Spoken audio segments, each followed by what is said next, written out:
আসসালামু আলাইকুম, আশা করি সবাই ভালো আছেন। আর একটা নতুন ভিডিও নিয়ে আপনাদের সামনে হাজির হলাম।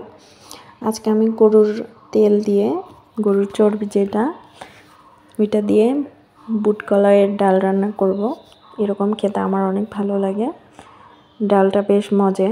অনেক দাওয়াতের প্রোগ্রামেও দেখা যায় যে বুটের ডাল করে। এইসব তেলের চর্বি বা কলিজা এগুলো সব একসাথে মিক্সড করে নিয়ে। আমি আজকে কলিজা নাই গরুর, তাই শুধু চর্বিটা দিয়েই বুটের ডাল রান্না করব। তাই আমি চর্বিকে পিস পিস করে কেটে নিচ্ছি। চর্বি যেহেতু এমনিতেই গলে যায়, তাড়াতাড়ি সিদ্ধ হয়ে যায়, তাই আমি বেশি ছোট পিস করি নাই, একটু বড় বড়ই রাখছি যেন এগুলো আস্ত থাকে ডালের ভিতরে। এবার আমি ডালের জন্য পেঁয়াজ কেটে নিচ্ছি। এখনকার পেঁয়াজগুলোর ভিতরে একটা ডাটার মতো থাকে, বেশ শক্ত, তাই আমি মাঝখানে একটা ফালটা করে ডাটাগুলো ফেলে দেওয়ার পরে চাকা করে কেটে নিছি। এবার এটাকে আমি এক সাইডে রেখে দিব এবং চর্বিটাকে তেলানি করে নিব। তাই আমি কড়াইয়ে তেল দিয়ে দিলাম, এটাতে পেঁয়াজও দিয়ে দিছি।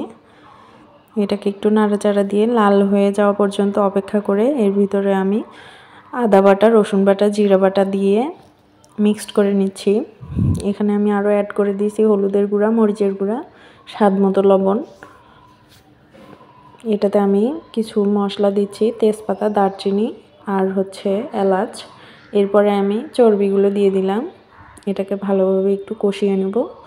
এতে চর্বির ভিতরে ভালোভাবে মশলা কষানিটা ঢুকবে এবং খেতে স্বাদ হবে। সেই সুবিধার্থে এটাকে নাড়াচাড়া দিয়ে একটু ঢাকনা দিয়ে ঢেকে দিব। এতে চর্বিগুলো আমেজ হবে। আর এই পাশে আমি প্রেসার কুকারে বুট কলাই সিদ্ধ করে নিছি। দেখুন এটা বেশ আঠালো হয়ে আসছে। এখন এটার ভিতরে আমি বুট কলাইগুলো দিয়ে দিব। এরপরে আর এক্সট্রা ঝোল ইউজ করে নাই, কারণ বুট কলাইয়ের যে ঝোল ছিল সিদ্ধ করার, ওইটা দিয়েই ডাল পুরোটা ঠিকঠাক ঝোল হয়ে গেছে। এবার এইটাকে বাগার দিয়ে দিব। এখানে দিছি রসুন, পেঁয়াজ, আর এখানে দিয়ে দিচ্ছি যেটা পাঁচমিশালি মশলা ডাল তেলানি করার, মেথি, কালো জিরা, এগুলো যে অ্যাড করে নিলাম এবং ডালটা বাগার দিয়ে নিলাম।